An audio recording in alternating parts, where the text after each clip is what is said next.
सरकार के 9 वर्ष पूरे होने पर जश्न की तैयारी, विशेष जनसंपर्क अभियान चलाएगी भाजपा। 30 मई को मोदी सरकार के 9 वर्ष हो रहे हैं पूरे।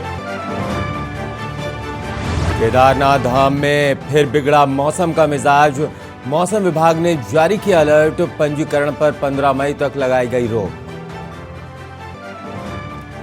लैंड जिहाद के खिलाफ सीएम धामी की कार्रवाई जारी, रानी पोखरी के लिस्टाबाद घमंडपुर रोड स्थित मजार पर चला बुलडोजर, सिंचाई विभाग की जमीन कब्जा पर। हरिद्वार में द केरला फिल्म के समर्थन में संत समाज, कांग्रेस पार्टी ने की थी फिल्म पर प्रतिबंध लगाने की मांग, फिल्म को टैक्स फ्री करने की मांग। रुड़की के रामनगर त्रिवेंद्र सिंह रावत ने की प्रेस वार्ता, केंद्र सरकार की योजनाओं को गिनाया, बोले 2024 में एक बार फिर बनेगी मोदी सरकार।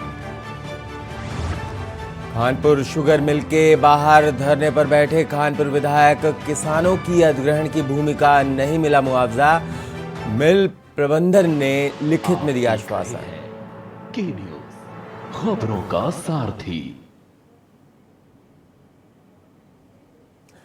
नमस्कार, आप देख रहे हैं खबर उत्तराखंड। मैं हूं आपके साथ आदित्य द्विवेदी और इस वक्त की बेहद अहम और बड़ी खबर आपको बता दें, डोईवाला से मिल रही है। लैंड जिहाद के खिलाफ सरकार की कार्रवाई जारी है।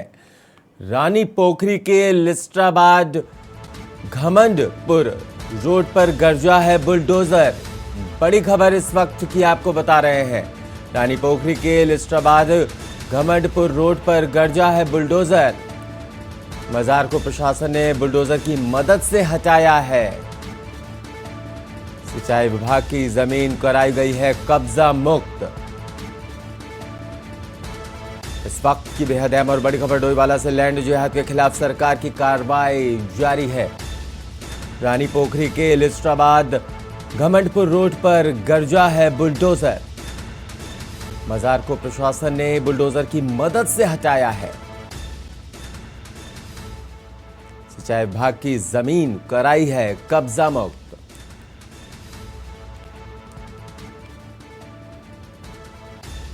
इस वक्त की बेहद अहम और बड़ी खबर डोईवाला से, रानी पोखरी के लिस्टाबाद घमंडपुर रोड पर कब्जे को हटाया गया है, मजार को प्रशासन ने बुलडोजर की मदद से हटाया है। सिंचाई विभाग की जमीन जो है, जो कब्जाई गई थी, उसे मुक्त करा लिया गया। लैंड जिहाद के खिलाफ सरकार की कार्रवाई जारी है, डोईवाला में कार्रवाई की गई है। रानी पोखरी के लिस्टाबाद घमंडपुर रोड पर बुलडोजर गरजा है, मजार को प्रशासन ने बुलडोजर की मदद से हटवा दिया है। सिंचाई विभाग की जमीन कराई गई है कब्जा मुक्त। डोईवाला से बड़ी खबर, लैंड जिहाद के खिलाफ सरकार की कार्रवाई जारी। रानी पोखरी के लिस्टाबाद घमंडपुर रोड पर बुलडोजर गरजा है, मजार को प्रशासन ने बुलडोजर की मदद से हटाया है। सिंचाई विभाग की जमीन कब्जा मुक्त कराई गई है।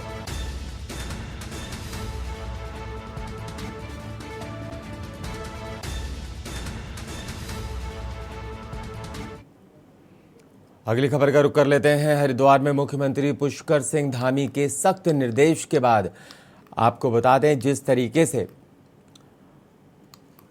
एक बार फिर मजार को हटाया गया, कांग्रेस विधायकों ने इसका विरोध भी किया है।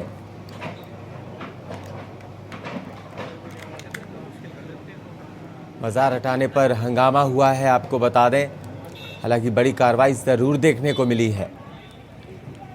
हरिद्वार में मुख्यमंत्री पुष्कर सिंह धामी के सख्त निर्देश के बाद उत्तराखंड में सरकारी संपत्तियों पर अवैध अतिक्रमण पर बुलडोजर की कार्रवाई की जा रही है। आप तस्वीरों में देख सकते हैं किस तरीके से वहां पर विरोध प्रदर्शन भी किया जा रहा है कांग्रेस विधायकों की तरफ से।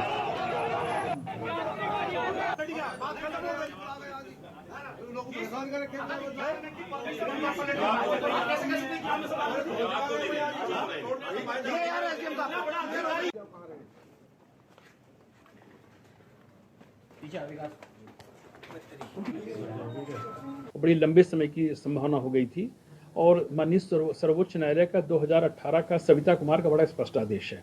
उसमें यहाँ तक कहा गया है कि यदि सार्वजनिक मार्ग पर कोई ऐसी चीज़ें पाई जाती हैं तो उसमें आपको नोटिस देने की भी आवश्यकता नहीं है। इनको बाकायदा 1 सप्ताह का समय दिया गया और इनके कम से कम 4-5 डेलीगेशन अलग अलग आ गए।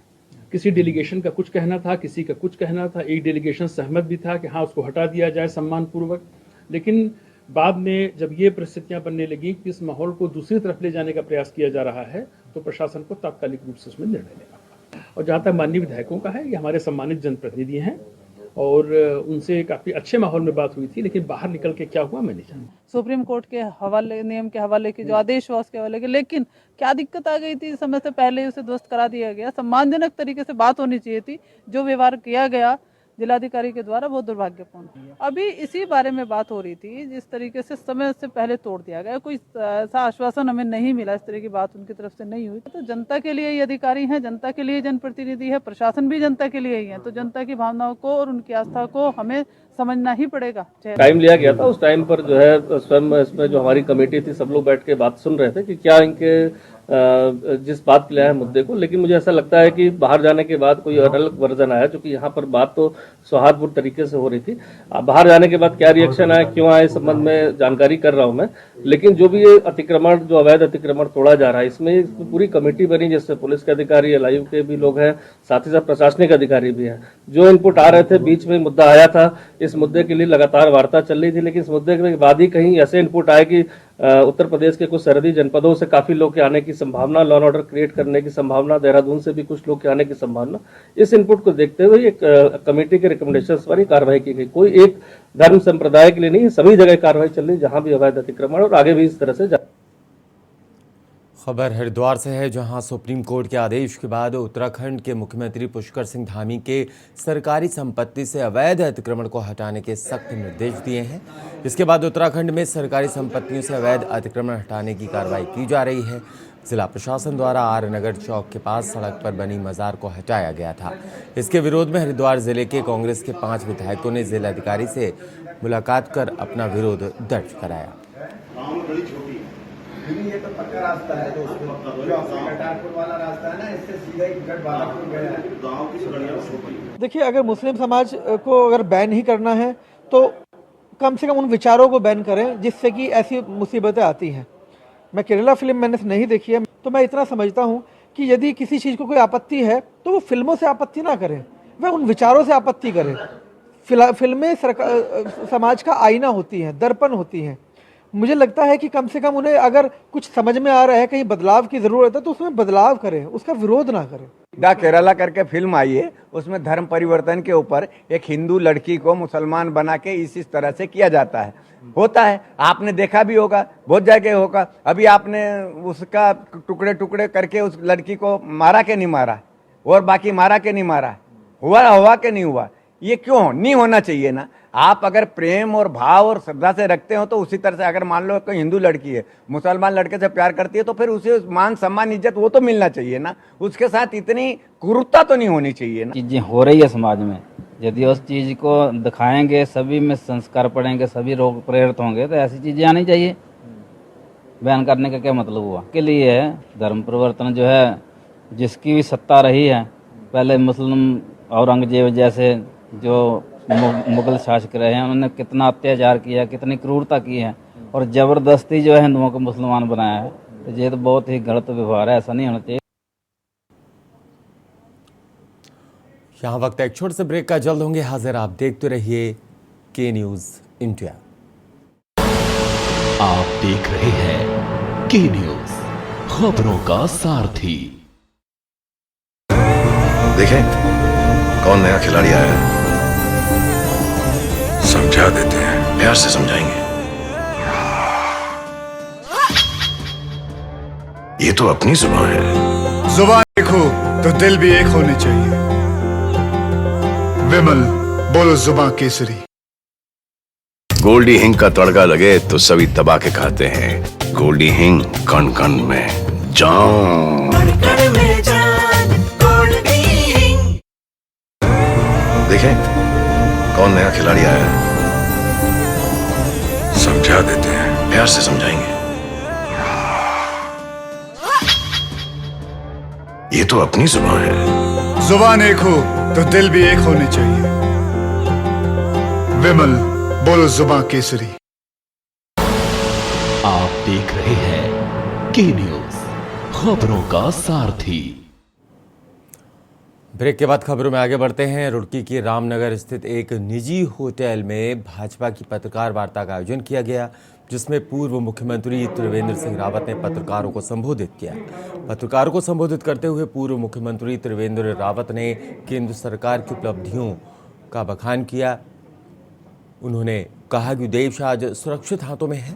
प्रधानमंत्री नरेंद्र मोदी के नेतृत्व में देश लगातार ऊंचाइयों को छू रहा है। उन्होंने कहा कि पीएम मोदी ने पिछले 9 सालों में देश के लिए कल्याणकारी योजनाएं शुरू की हैं, जिसका आमजन को लाभ मिल रहा है और भाजपा कार्यकर्ता होने के नाते हम आमजन तक योजनाओं को पहुंचाने का काम कर रहे हैं, जिससे योजना का लाभ प्रत्येक नागरिक को मिले। उन्होंने कहा कि हमारा लक्ष्य है कि विश्व पटल पर भारत को नंबर 1 पर पहुंचाना है। इस बार 2024 में एक बार फिर मोदी जी प्रधानमंत्री बनने जा रहे हैं।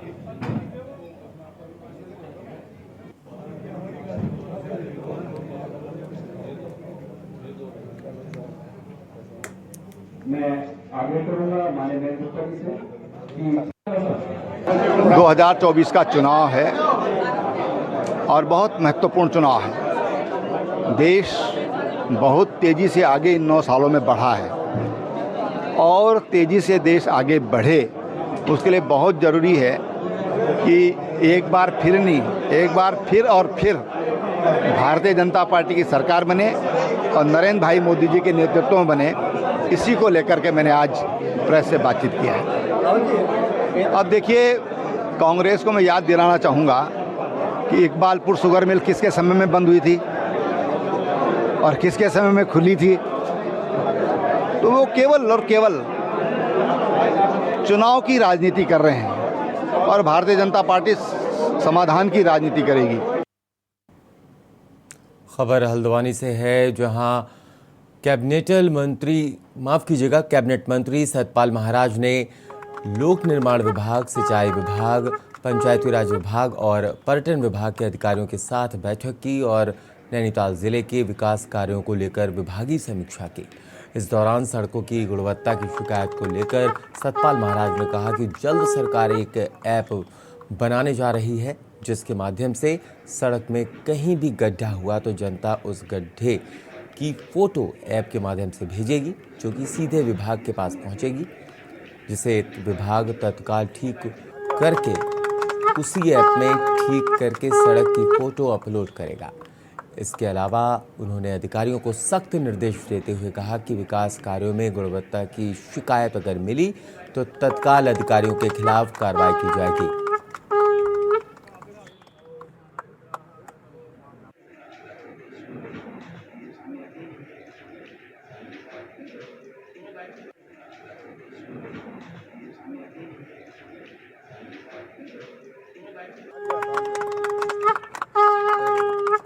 विभाग, पंचायती राज विभाग, सिंचाई विभाग, लघु सिंचाई के अंतर्गत 24 करोड़ 78 लाख 62 हज़ार का जो है योजनाओं का हमने लोकार्पण शिलान्यास किया। और ये बड़ी खुशी की बात है कि यहाँ पर बहुत से काम हो रहे हैं जिनका हमने अनुश्रवण किया है, उनकी देखा है, पता लगाया है कैसे कैसे काम, उनकी गुणवत्ता क्या है। गड्ढा मुक्त करने के लिए हम ऐप लाने जा रहे हैं। ऐप के ज़रिए आप गड्ढे की फ़ोटो खींच करके हमें भेजेंगे, उसमें जो रेखांश और अक्षांश जो पूरा लोकेशन मिलेगी जी। उसके बाद डिपार्टमेंट उसको रिपेयर करने के बाद आपको फ़ोटो वापस भेजेगा। तो गड्ढा मुक्त करने के लिए ऐप का उपयोग किया जाएगा। आने वाले समय करीब 15 मई के करीब उसका लोकार्पण हो जाएगा, मुख्यमंत्री जी करेंगे। हमने गति बढ़ाने के लिए लोगों को निर्देश दिए हैं और हम चाहते हैं कि लोग मोबाइल फ़ोन से अटेंड करें, लोग कॉल को उठाएं, किसी की कॉल मिस ना हो, उपेक्षा ना हो, यही हम चाहते हैं।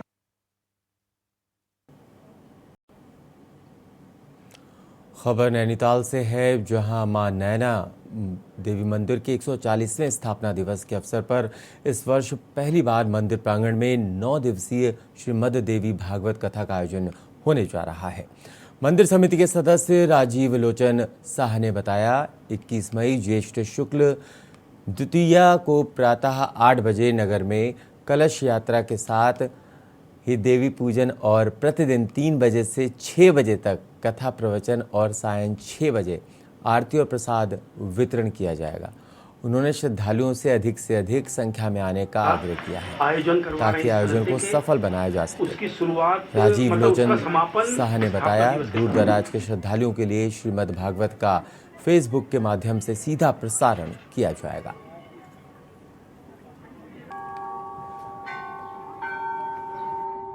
आयोजन करवा रहे हैं इस तरह से कि उसकी शुरुआत मतलब उसका समापन स्थापना दिवस के साथ और 29 मई को हमारा जो हर साल की तरह से होता है देवी जन्मवार मंदिर का स्थापना दिवस भी होगा। उसका कार्यक्रम जो मंदिर के मूल निर्माता थे उनके वंशज मुख्य रूप से उसमें शामिल होते हैं और बाकी उसी तरह से भंडार पाठी जी हैं जो है हमारे वो कथावाचक हैं, बहुत विख्यात आदमी हल्द्वानी के हैं और लेकिन विदेशों में भी करते।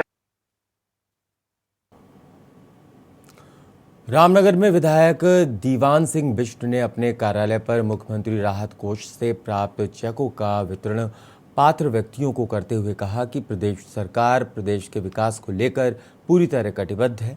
साथ ही उन्होंने कहा कि सरकार राहत कोष के माध्यम से गरीब परिवारों की मदद भी कर रही है। कार्यक्रम के तहत विधायक ने कन्याओं की शादी एवं अन्य मदों में आवेदन करने वाले 110 पात्र लोगों को मुख्यमंत्री राहत कोष से प्राप्त 8,70,000 रुपए की धनराशि के चेकों का वितरण करने को कहा। साथ ही ये आश्वासन दिया कि सरकार की ये योजना भविष्य में भी जारी रहेगी।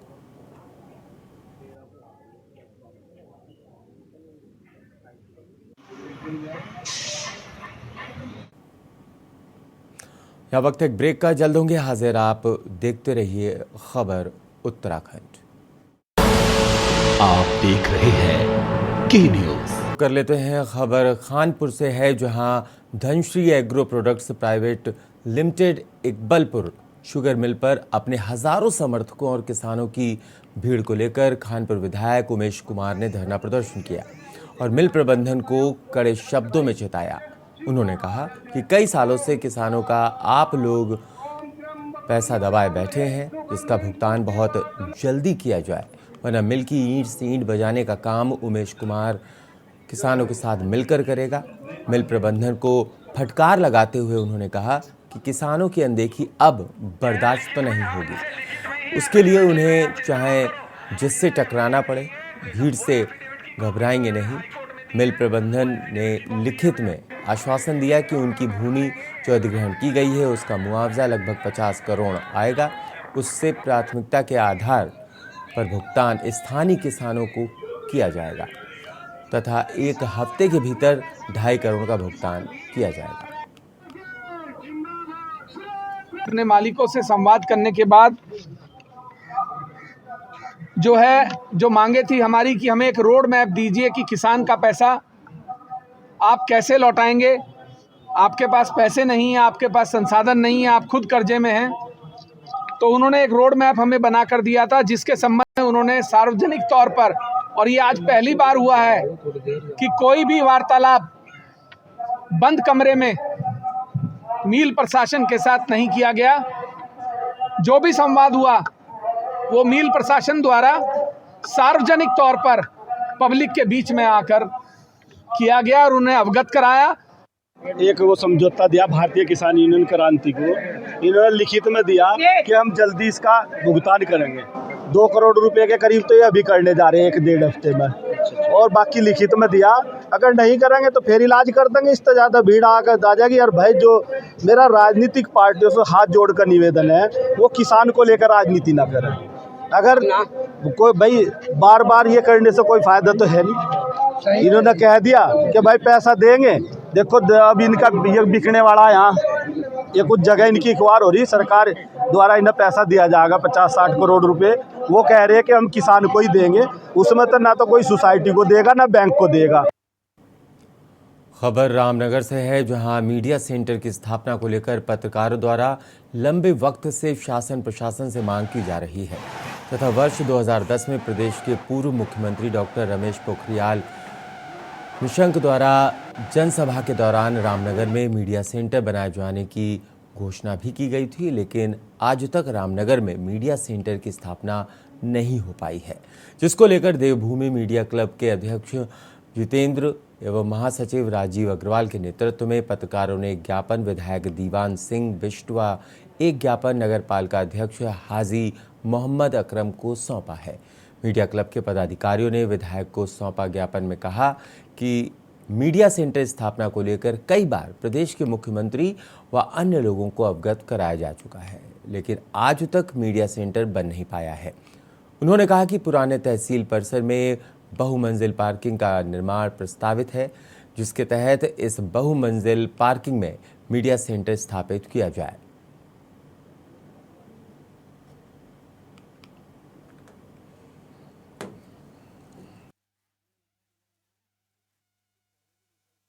दिल में दिया था एक कमरा, आप सबसे पहले तो उस पर अड़े कि हमें यहाँ कमरा बना के दिया जाए।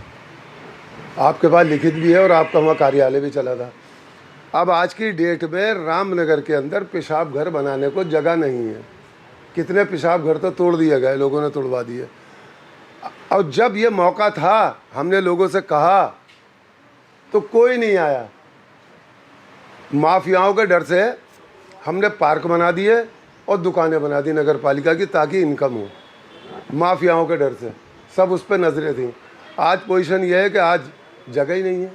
ये मेरी जानकारी में है, क्योंकि बहुत पहले से मांग है और होनी भी चाहिए मीडिया सेंटर के लिए। और पिछली बार जब जसंगी जी के टाइम पर कोशिश की थी हम लोगों ने, तो वहाँ व्यवस्था की थी। अब जब ध्वस्तीकरण हुआ है तो उसके बाद अब नई पार्किंग की है, जैसा डीएम साहब ने भी कहा है कि हम ये बहुमंजिला जो पार्किंग हो रही है इसमें व्यवस्था करेंगे। मैं भी अपनी ओर से बात रखूँगा डीएम साहब से भी, कमिश्नर साहब से भी, कि मीडिया सेंटर वहाँ पर व्यवस्था करनी चाहिए।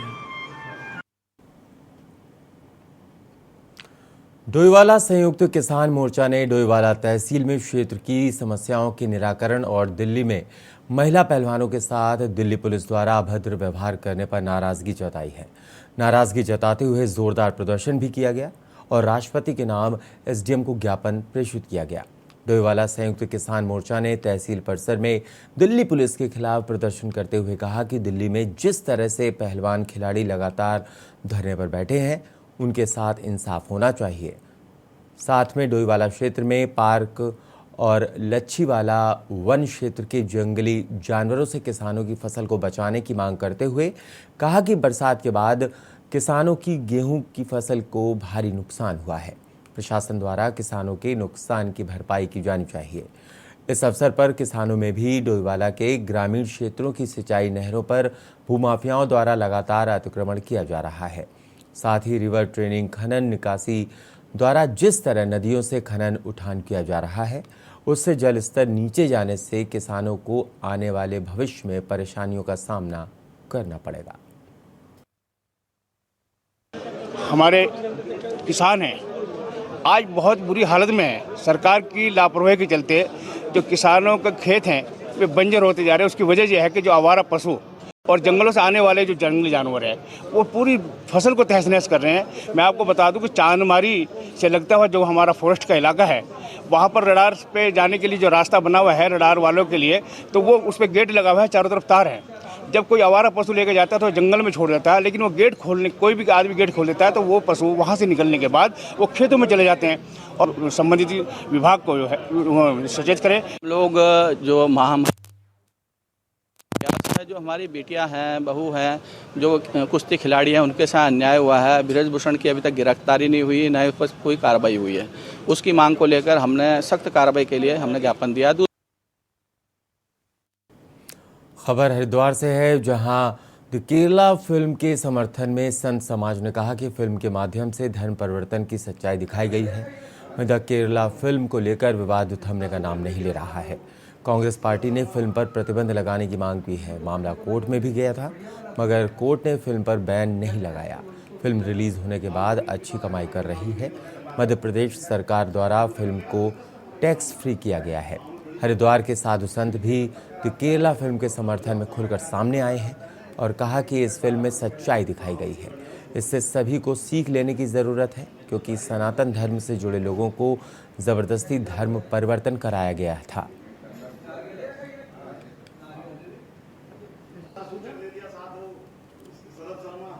देखिए, अगर मुस्लिम समाज को अगर बैन ही करना है तो कम से कम उन विचारों को बैन करें जिससे कि ऐसी मुसीबतें आती हैं। मैं केरला फिल्म मैंने नहीं देखी है, तो मैं इतना समझता हूँ कि यदि किसी चीज़ को कोई आपत्ति है तो वो फिल्मों से आपत्ति ना करें, वह उन विचारों से आपत्ति करें। फिल्में समाज का आईना होती हैं, दर्पण होती हैं। मुझे लगता है कि कम से कम उन्हें अगर कुछ समझ में आ रहा है, कहीं बदलाव की ज़रूरत है, तो उसमें बदलाव करें, उसका विरोध ना करें। दा केरला करके फिल्म आई है, उसमें धर्म परिवर्तन के ऊपर एक हिंदू लड़की को मुसलमान बना के इस तरह से किया जाता है। होता है, आपने देखा भी होगा, बहुत जगह होगा। अभी आपने उसका टुकड़े टुकड़े करके उस लड़की को मारा के नहीं मारा, और बाकी मारा के नहीं मारा, हुआ के नहीं हुआ, ये क्यों नहीं होना चाहिए ना। आप अगर प्रेम और भाव और श्रद्धा से रखते हो तो उसी तरह से, अगर मान लो कोई हिंदू लड़की है मुसलमान लड़के से प्यार करती है तो फिर उसे मान सम्मान इज्जत वो तो मिलना चाहिए ना। उसके साथ इतनी क्रूरता तो नहीं होनी चाहिए ना। चीज़ें हो रही है समाज में, यदि उस चीज़ को दिखाएंगे, सभी में संस्कार पड़ेंगे, सभी लोग प्रेरित होंगे, तो ऐसी चीज़ें आनी चाहिए। बयान करने का क्या मतलब हुआ? के लिए है धर्म परिवर्तन जो है, जिसकी भी सत्ता रही है, पहले मुस्लिम औरंगजेब जैसे जो मुगल शासक रहे हैं, उन्होंने कितना अत्याचार किया, कितनी क्रूरता की है, और ज़बरदस्ती जो है हिंदुओं को मुसलमान बनाया है। तो ये तो बहुत ही गलत व्यवहार है, ऐसा नहीं होना चाहिए। फिलहाल इस बुलेटिन में इतना ही, और आगे देखिए